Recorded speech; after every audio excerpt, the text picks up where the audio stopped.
Welcome, everybody, for our final episode of Season 6, Summer Camps in China and the Current Status Challenges in an AI Era. And we'll be joined by Robert Qian with a special little guest of John Jorgenson, aka Jorgi.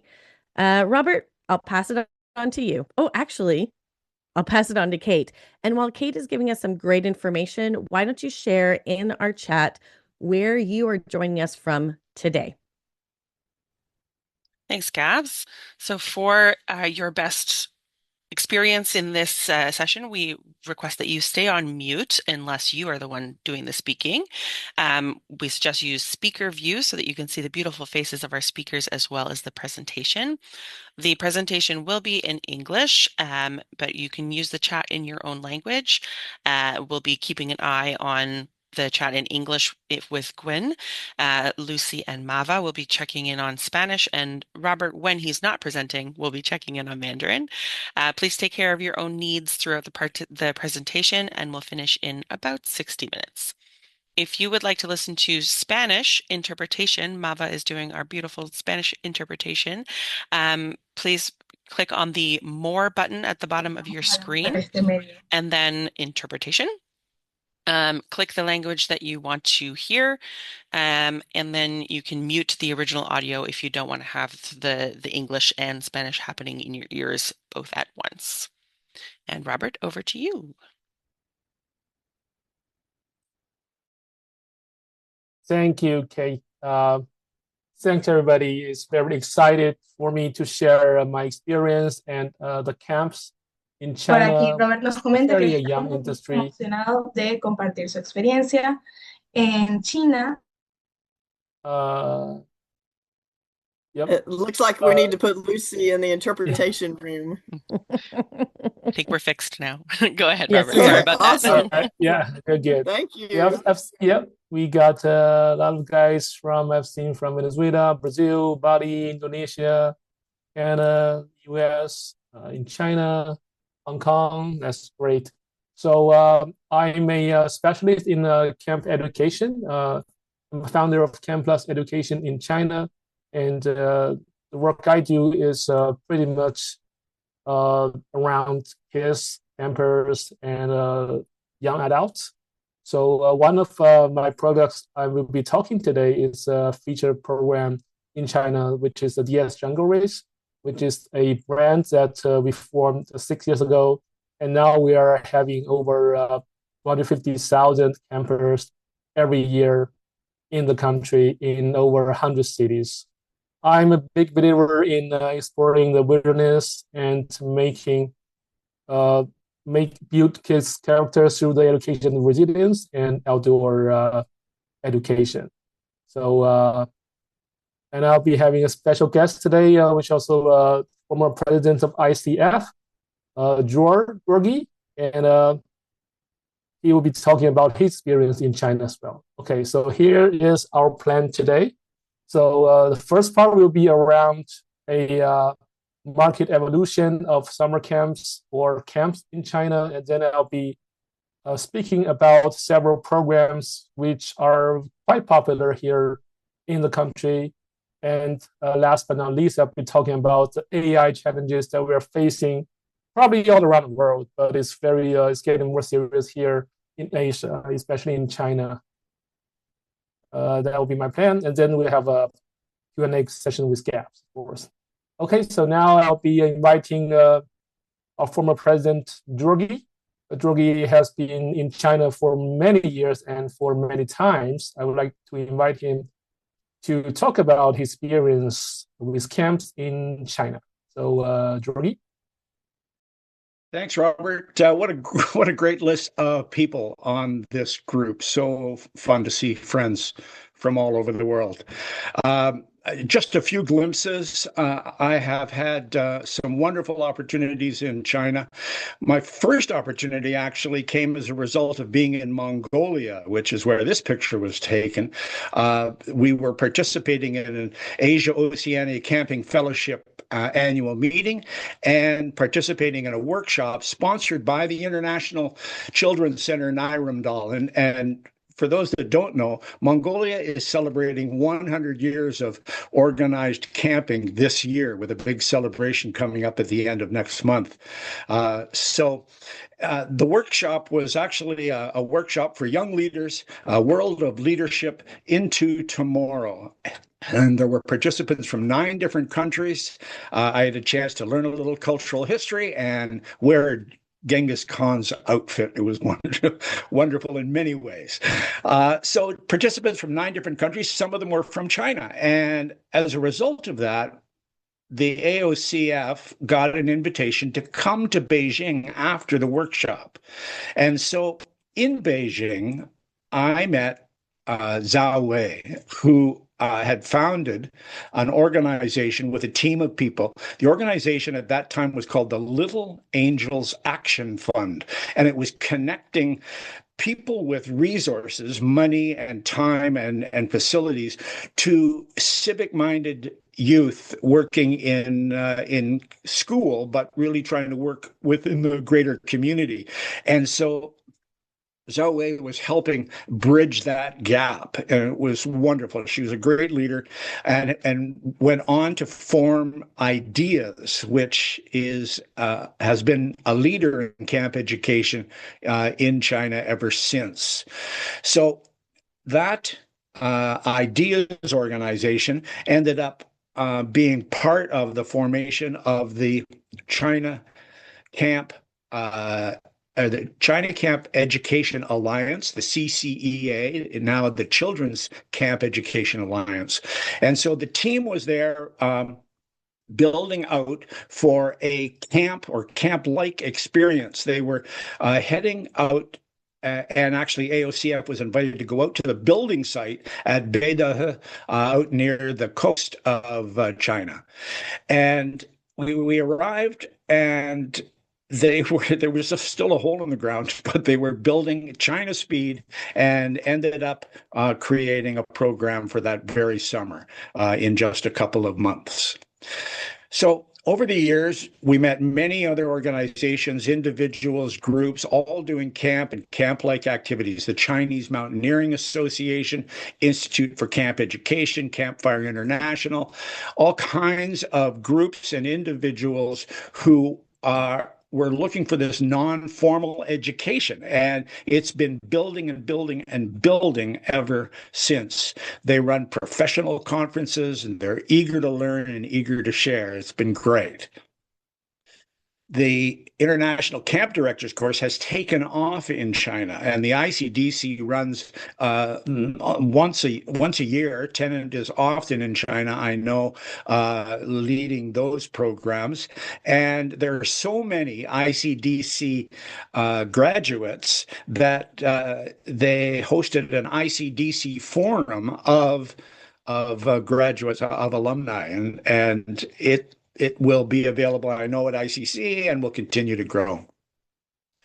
So around the events, I had a chance to visit different camps, and some are being designed from first principles, professional. Can you imagine in North America having the opportunity to build from scratch? And so big investors, lots of professional planning and development, and some of them are in natural settings, some are in urban settings, some are adjacent to parks, some are on refurbished sites. So there were hotels or cultural areas that have kind of been converted into hosting camps.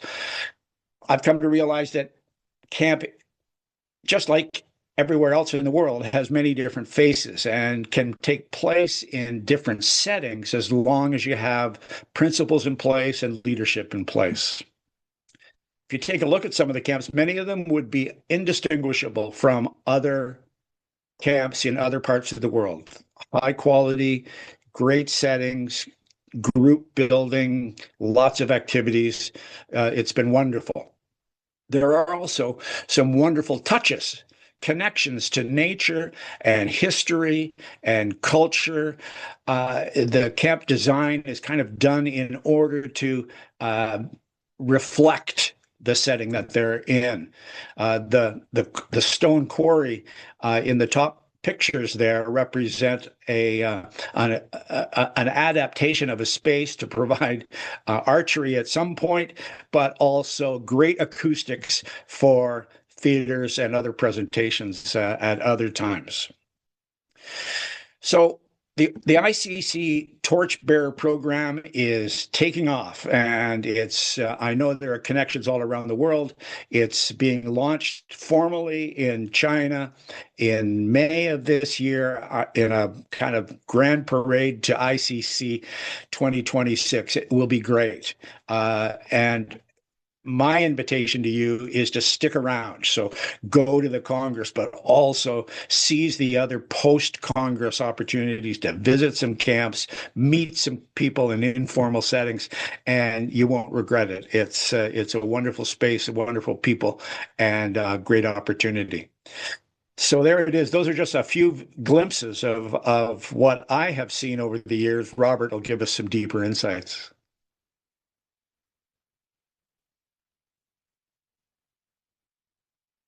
Thank you so much, Jorgi, for your insights in China. Jorgi has been very helpful and influential in international campaigns in China, and we have a lot of folks who know Jorgi, and he's been here many times to help us and to guide us, to learn from each other, right? So this is our theme today, as we probably already know. I'll be talking about the current status of China summer camps, and then I'll be talking about some challenges in the AI area. So this is our contents, our plan today, I'm sorry. So first is the industry overview to give you a little bit idea of how camps develop or the history of camps in China. And then I'll be talking about some current market insights and some trends, some scale that we are seeing nowadays on the market. And then I'll be talking about some programs which are quite popular in the country, and explain why they're popular and why we are doing it.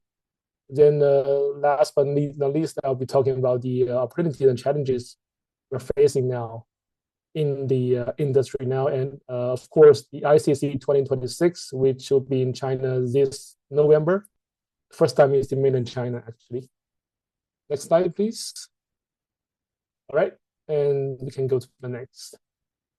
So, okay, so back in the 1990s, actually, all the camps in China are pretty much public welfare, which means all of them are pretty much free of charge, and they are pretty simple. Back in the days, usually organized by schools or the youth league. Is for the main purpose of just supervision of the kids, students, and some simple group activities. So back when I was a kid, I attended some of these. I would not say like it's not like the camps we're having now today, but it's starting to get kids outdoor back in the 90s up to 2025. And then in 2006, we were starting to see some private institutions, private investors who enter the market on a large scale. So they were introducing the international camp education concepts, mainly from the States and from Canada. And they were building a lot of products back in the days. This was like 20 years ago when camps was brand new. Like very few people know about summer camps in China. And, for around a decade, the products forms or the camps concepts became more popular and became more diversified. So back then the military camps are pretty popular, like 20 years ago. Now it's not, but back then it's pretty popular to get the kids to have some military training, to have some more disciplines. And then back then, of course, the natural education camps were starting to get popular as well because of all the natural science picking up in China, starting from, I would say, 2006 or the Beijing Olympics 2008. And then after 2018 or since 2018, 19, after COVID, we have a strong policies from the national government and the local level government that we have to, the schools in the first place, they have to reduce the workload of the students. So that means less homework for the students, more free time, more outdoor time, more time for sports. And it's actually, the policy has been very strong and it has been going stronger every year. And it's actually mandatory for all the schools to have more time for kids, to have more outdoor time. So that's actually changed a lot of the mindset of parents. So the parents were starting to get really engaged, or they're really getting interested in sending their kids to camps. So for the last decade or 8 years, although we did have a COVID lockdown, of course, but still the camps were growing pretty fast, and it's becoming much more professional and standardized over the last 5 years. Right, so let's go to the next slide. So now we'll see some scales and trends. So we have seen the numbers has been growing really fast. We can see we're expecting over 100 billion yuan, Chinese dollars, by the end of this year, and we're expecting them to grow in the future, by a lot actually. And still on the bottom left, we can see that although we are having a boom in the market, the estimation of the numbers of kids and teenagers participating in summer camps are still, well, it's a lot of people because China is huge with 1.4 billion population, but 30 million is means that we still have a lot of work to do to get the other, I would say 85% of the target teenagers and kids to camps. So we're still having a lot of work to do in that sense. But it has been growing almost every year. So the market has been hot for the last decade or so. Right, next slide, please.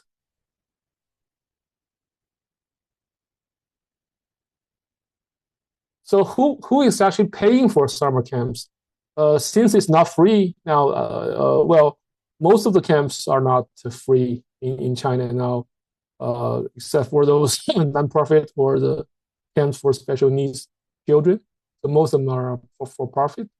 So we are seeing a lot of post-80s and post-90s parents.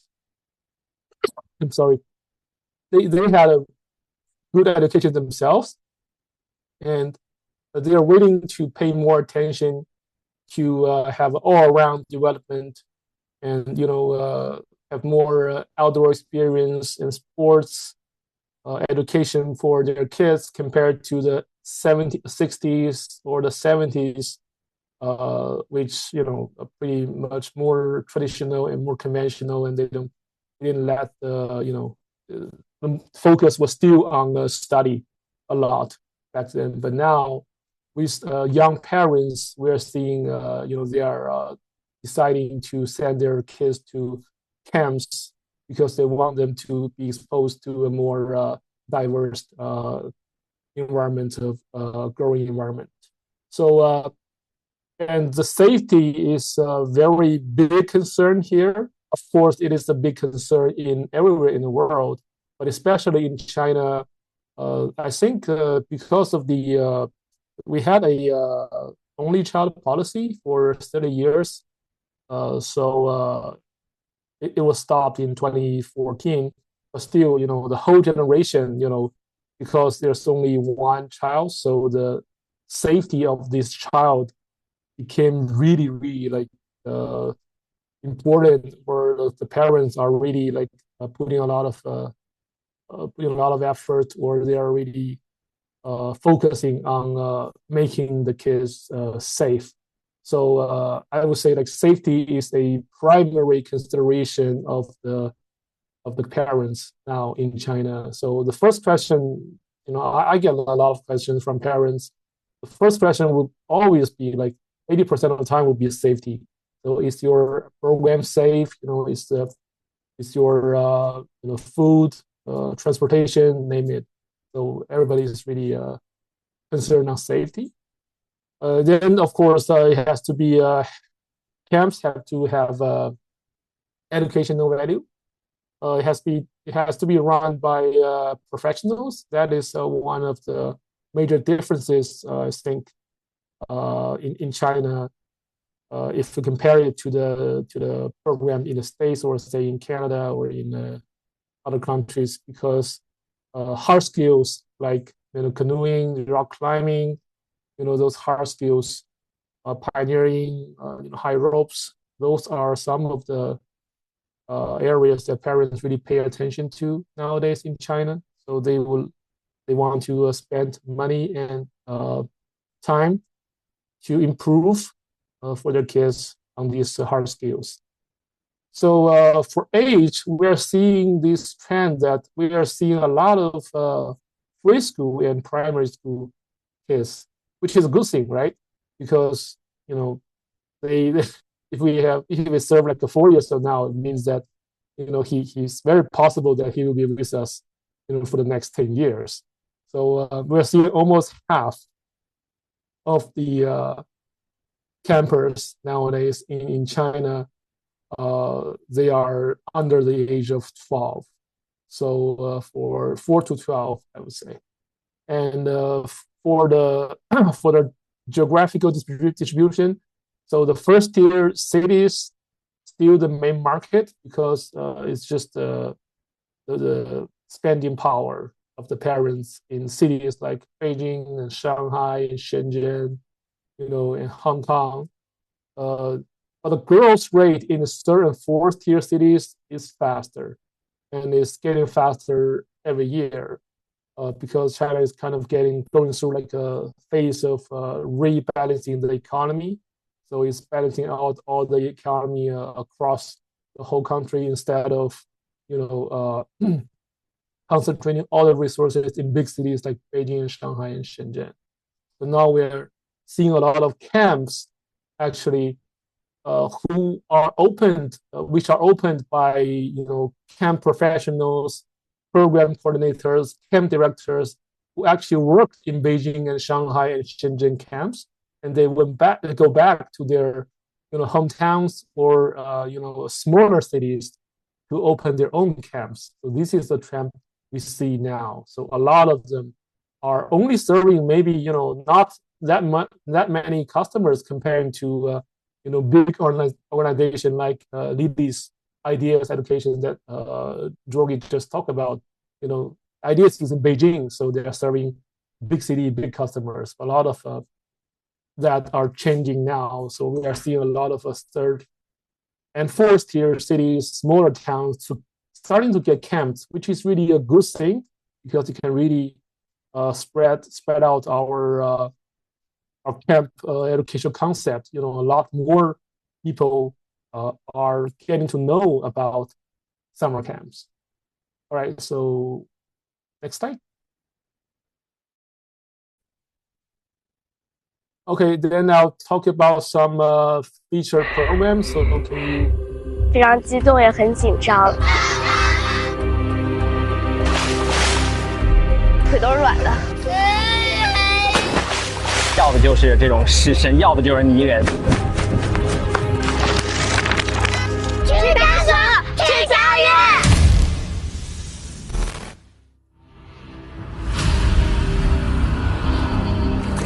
孩子的成长嘛，它本身就是一件很勇敢的一个事情。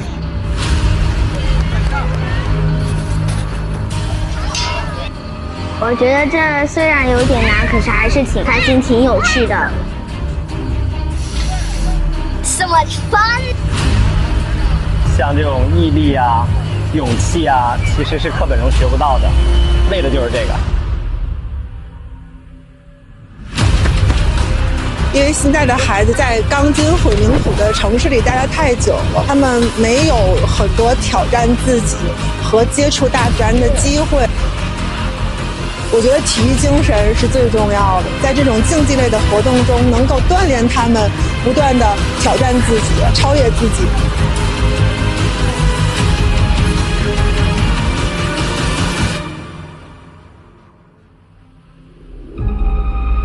我觉得我刚来的时候非常紧张，我觉得自己过不去，但是我还是站了起来。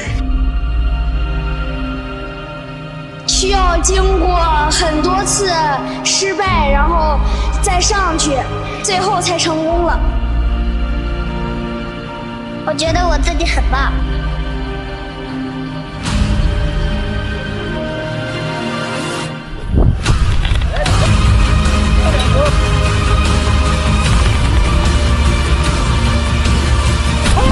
Just the fact that we can achieve something together is really important. I think today's experience is really good. We achieve something together, we can cross the finish line at the same time, and we can help encourage and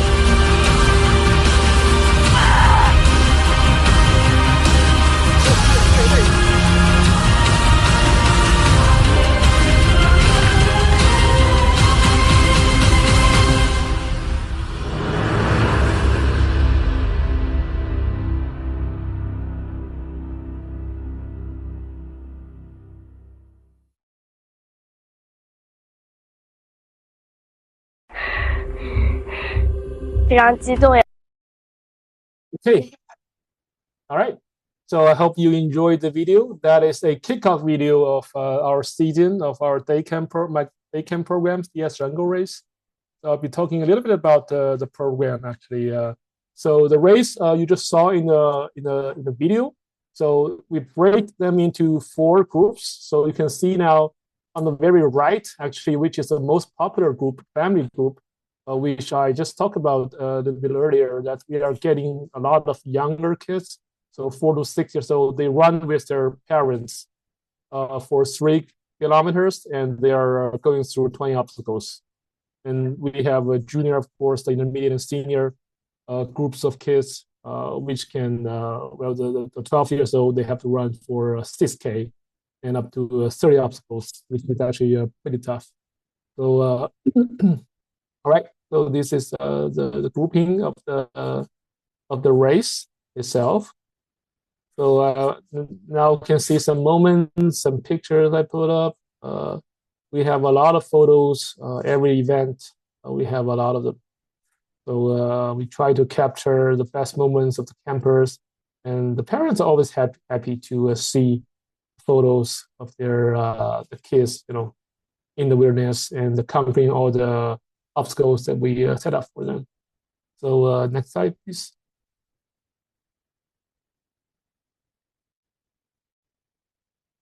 And for this product, the DS Jungle Race, we update our obstacles every year. So at least 30% of obstacles we redesign, and we remake 30% of them.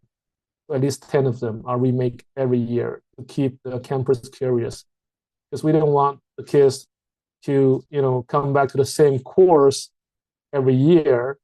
We want to give them new challenges, and we combine the athletic skills like strength, agility, balance, coordination, you know, cardio, this kind of hard athletic skills with outdoor skills, which are essential for outdoor survival, like you know, rope knots, you know, water purification, farm making, using some tools.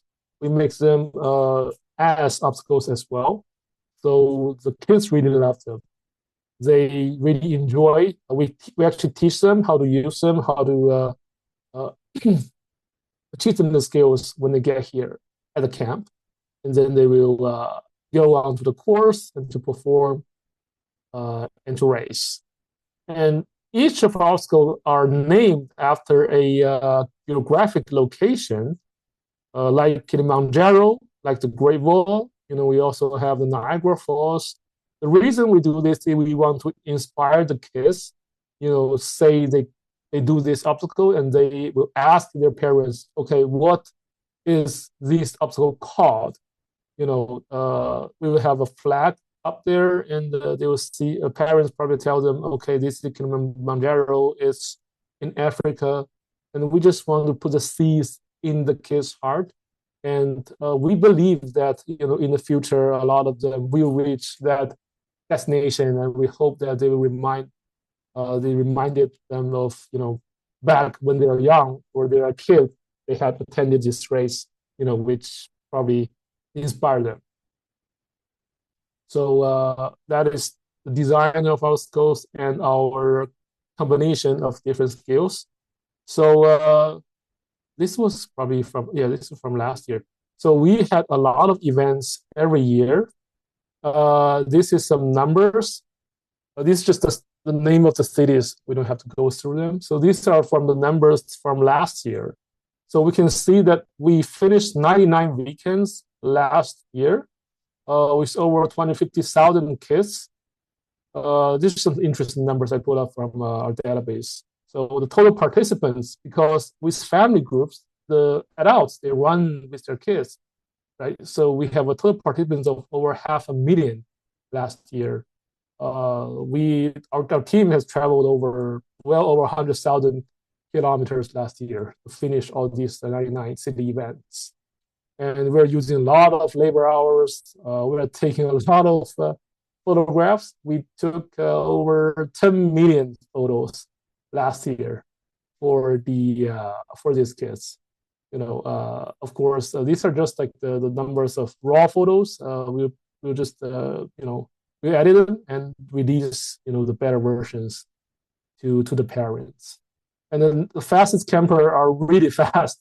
Last year we have what surprised me is like we have a 5 years old, I think he run the 3K course with 20 obstacles in just 16 minutes, which is really fast. If any of you actually are a runner, that would be very fast for even for adults.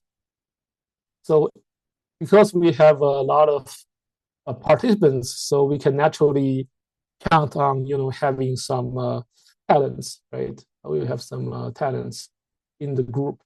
So this is an interesting number from one of the events last year.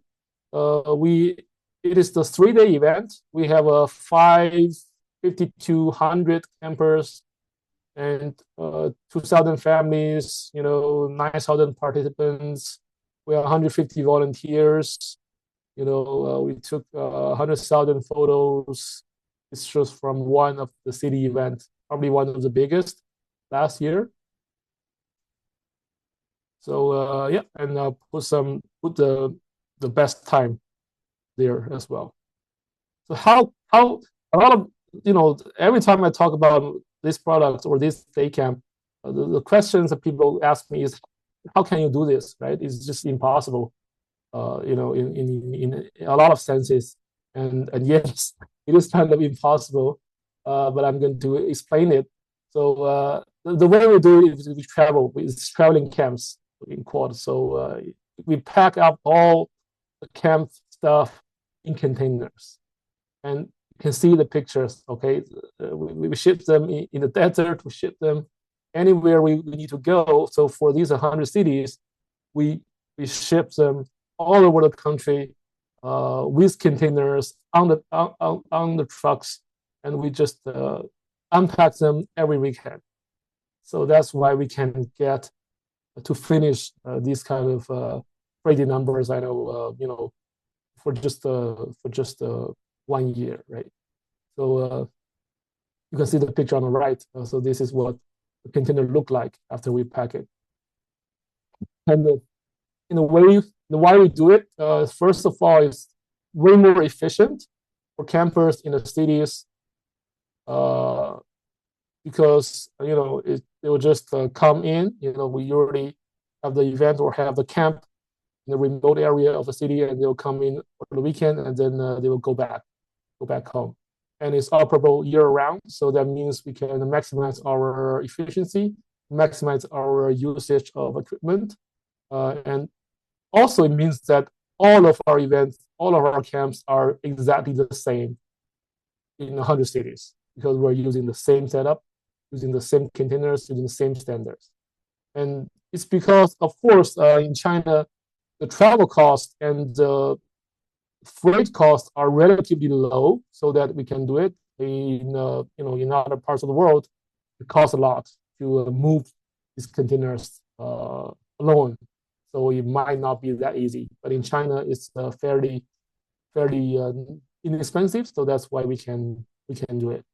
And we can see on the right. So usually our containers will arrive on Monday night, and our crew will come in on Tuesday, start setting up Tuesday, Wednesday, Thursday, and on Friday we train the staff, train the volunteers on site, and then for the event we do it on Saturday and Sunday. And then on Sunday night we pack it up again, and then we ship the containers out to arrive the next city the next Monday night.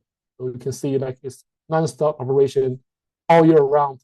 So that's why we can pull up these numbers for the camps. And next slide. Okay, so so those are the camps of DS Jungle Race I just talked about. So now I'll be talking about it briefly because we are kind of short on time. So I'll talk about some interesting programs which are quite popular here in the country. Number one popular, I think, is the AI camp. Can you go back? Wait, one slide. Yes, the AI camps is very popular in the country now. So it's just like a short session. We send kids in the programming. A lot of camps have programmers to help. Real world programmers to come in the summer to teach the kids, basic programming, basic, data visualization analysis, simple AI model training.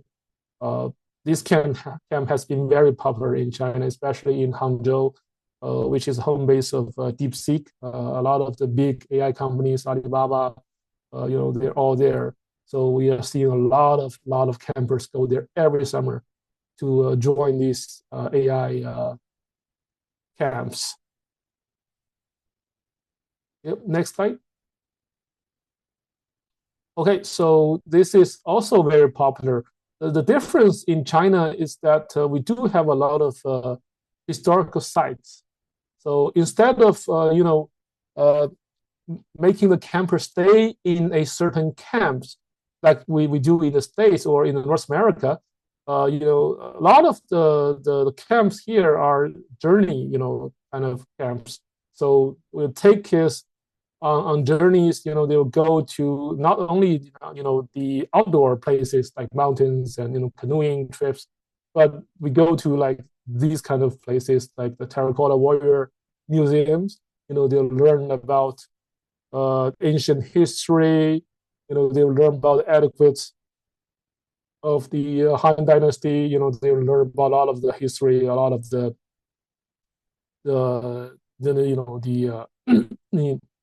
historical context, of the Qian or maybe other cities like Beijing, which are 3,000 years of history. So these kind of camps are very popular as well.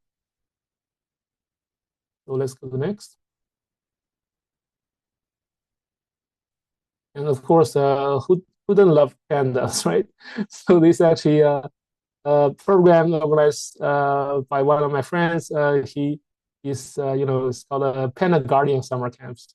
So the kids will go there and they will, basically participate in, feeding the pandas, help the staff there at the panda base. And of course, it's a very popular camp in the Sichuan province, and the kids just love them. It's one of the most signature programs, I think, in the country. And if you are in China, I recommend you go to Chengdu to the panda base to see the pandas. I've been there a couple of times. It's really great. And, you know, all the kids just love them, and it's a great opportunity for them to get to know the future, know the nature and the animals. Okay, I think we can jump through this. It's okay. Kate, we can go to the AI part maybe. Yep. So I'll briefly use 2 minutes to talk about some challenges we're facing now. So, well, this are some trends we're seeing. We are seeing a lot of AIs, combination, like I talked about earlier. We are seeing more professional courses. We are seeing a lot of diversified themes of the camps, and we are seeing a lot of industry supervision. We're seeing a lot of standardization and qualification, certification requirements from the government and the industry itself as well. So next slide.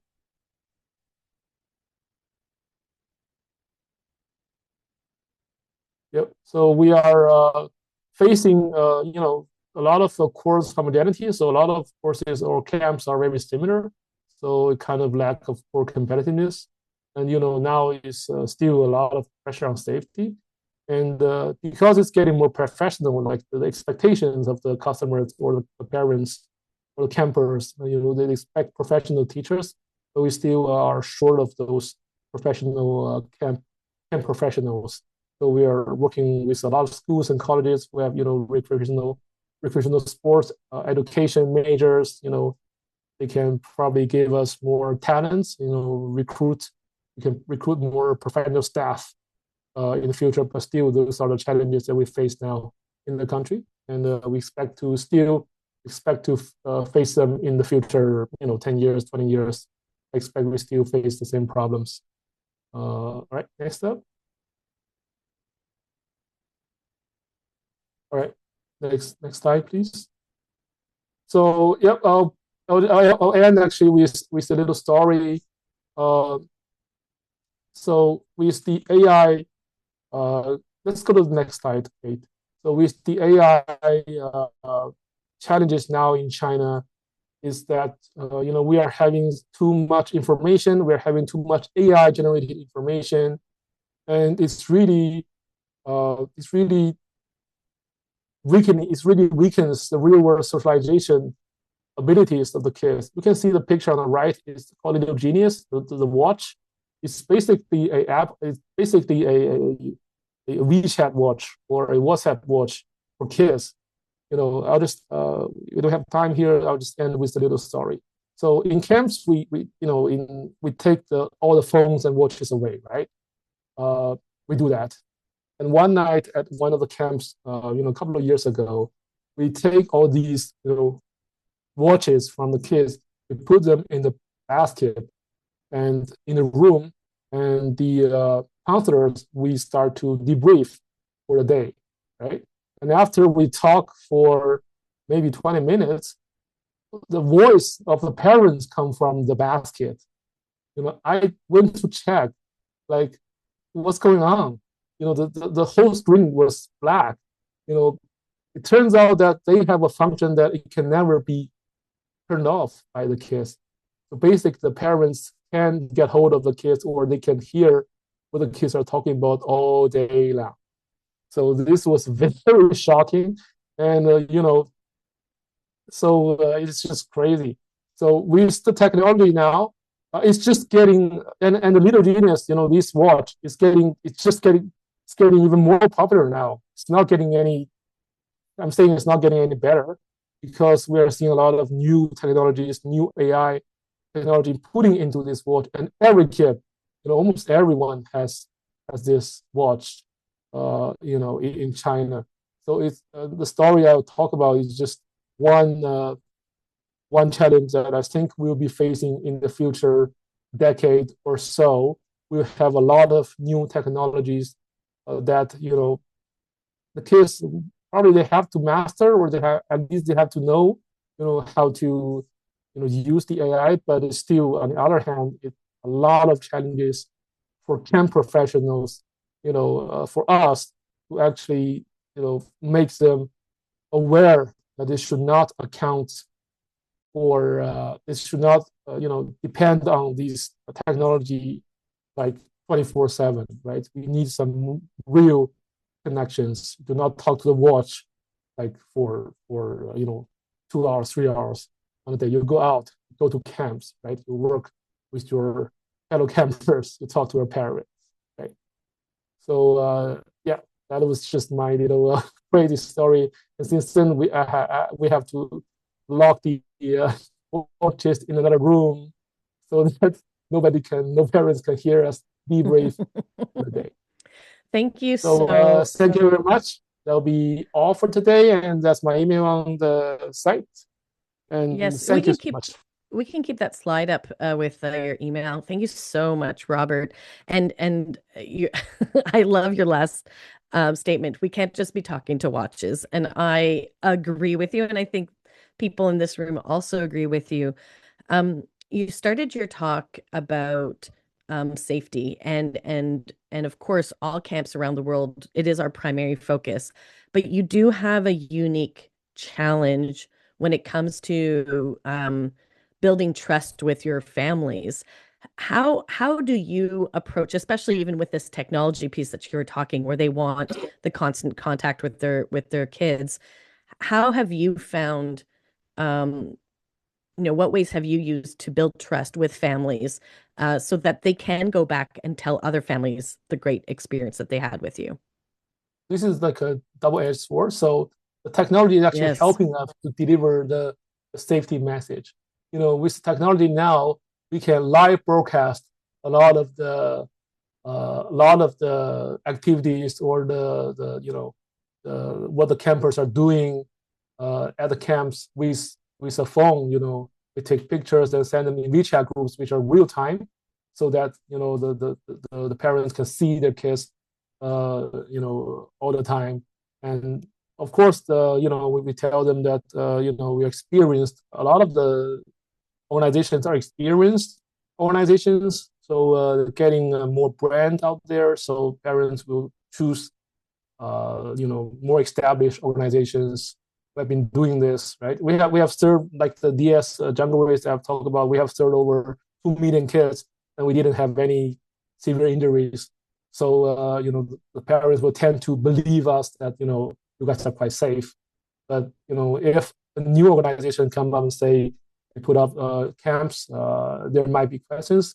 But still, to answer the question, I think technology actually help us a lot, because we can actually broadcast or use phones or cameras, DJI cameras, Insta360s. They can record a lot of things and they can be sent to parents. But still, it's a huge concern. Like all the questions we get, 80% are about safety. It completely makes sense, and I applaud you for your efforts, and also the use of technology, using it as a bridge, which is what technology in my heart is supposed to do, is to help create information bridges or even security bridges. Thank you so much. I know we could be chatting for so much longer. Thank you again, Robert, for your time, and I look forward to seeing you in China in October. This is a place where I'd like to wrap up with a little bit of a thank you. If we could go to the next slide, Kate. We are a team of volunteers that work on the ICF Academy team. And wind helps butterflies migrate long distances, but not all wind is seen, but it is always felt. And I want to take a moment to thank the ICF Academy family, Dr. Gwen Powell, Dr. Simon Sambrao, Lucy Contreras, Kate Taylor, Robert Qian, Alexia Cedri, John Jorgenson, and Mava Bueno for being that wind on this wonderful ICF Academy project. You've lifted this work in ways that may not always be visible, but are deeply, deeply felt in the energy, the care, and the intentionality of this project. So you are the reason that this butterfly flew, and I'm so grateful to be part of the ICF Academy. Thank you for your work, and thank you for being my family away from my family. Now, when we're talking about family, there's a way of joining ICF, and that is with ICF is joining ICC, the Congress. And a good way to do that is joining our Torchbearer program. You can scan here and check it out. It's just a way of sharing all the great work that ICC is doing. And there's some perks when you go to the Congress. So check out Scan to apply. In French, we say you can be the porte-parole, which is the person that carries the flame of ICC and all the great stuff that we do. Next slide, please. So we still have an regular early bird registration. It goes all the way to May 10th, but you don't want to wait. This will save some finances. We can go to our next slide. And registering is essential at this time. For some of us, camp is about to get going, so we don't want to wait until we get to camp. And ICC is truly the summer camp experience for camp professionals. This is where I met all of these people that I just talked about. It's where I built connections. It's where I gained my confidence. And it's what has helped my business grow. It is truly an experience that is 1 in a million. And it is unique, just like any summer camp is. And it creates lifelong, not only memories and friendships, but also education. Next slide, please. Now, we also have our ICDC International Camp Directors course, which Jorgi spoke about earlier. I am an alumni, proud graduate from this course. So is Simon. We were in the same cohort in Mexico. This course is an amazing baseline for your work, for any camp professional that works for you to participate in. And if you have already that experience, you can also join the Train the Trainers program so that you can also lead those courses. Now, I don't want to leave off the best, keep the best for the end, but we have the Greater Bay Area regional event. This is an event where you get to visit other camps, you continue your education, and you tour parts of China. This is where you're going to make some great connections, amazing learnings, and anybody that has the chance to go visit another camp, that information is invaluable. I always recommend when you're visiting and doing an ICC to do the tour. It is quite an experience. So please check this out and don't skip over it. I'd like to invite my good pal Gwen and mentor to the stage. She's going to just chat with you a little bit on how to keep in touch with us and giving us a little bit of feedback. Hi, Gwen. Hello there, and thank you, Gabs, for your role. You and Kate and Alexia have really been the heart behind making the actual production happen, as well as all the ideas. So we have an opportunity for you to give feedback. When you close out your Zoom, there'll be a feedback form, and give us your ideas. We'll be meeting very soon to start planning season 7. And so now's the time to give us your ideas of what you want to learn about, what you appreciate, and what you think we can improve. We would love to have it. And there are lots of ways to stay involved with ICF and to be able to get involved. Next slide, please.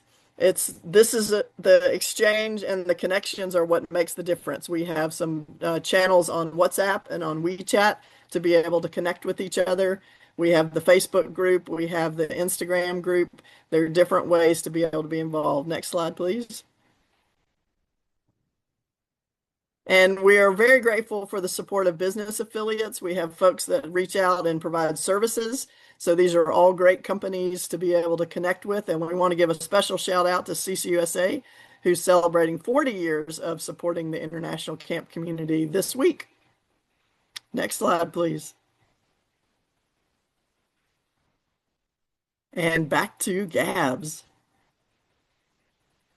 Thank you, everybody. We are so excited for season 7. Please join us in October with a whole fresh new ICF Academy. And in the meantime, stay safe and keep making friends.